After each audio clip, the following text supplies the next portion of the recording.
Qui dit télétravailler dit efficacité. La clarté puis la concision doivent faire l'objet d'une attention particulière quand on est à distance, notamment car les choses s'enfilent à une vitesse grand V dans nos agendas.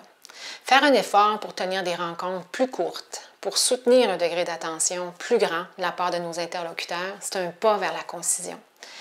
Attention toutefois de ne pas bousculer le propos ou pire encore, de brusquer votre interlocuteur en ayant en tête d'être efficace. La clé, c'est la synthèse. Puis aussi la préparation. Dans mes bootcamps, j'enseigne une méthode de préparation intitulée la clarté, qui est infaillible pour éviter justement de s'étendre indûment ou pire encore, de parler sans avoir une certaine intention.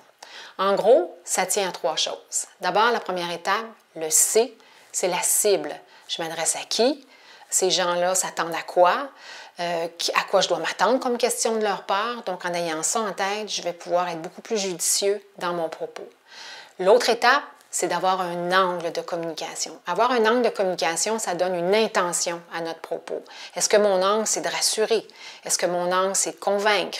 Est-ce que mon angle, c'est de démontrer? On n'aura pas le même propos, on n'aura pas la même intensité non plus dans notre propos. Et la troisième étape pour faire preuve de clarté, c'est d'avoir un message à retenir, donc le R. En ayant réfléchi à un message à retenir, ce qui se passe, c'est que ça vous oblige à justement déterminer la chose la plus importante à retenir et ça vous donne une certaine aisance pour livrer ce propos-là au moment d'introduire le propos. Donc, ce dont je vous parle au sujet de la clarté puis de la concision, c'est tout à fait à propos dans tous vos contextes professionnels, pas seulement en télétravail.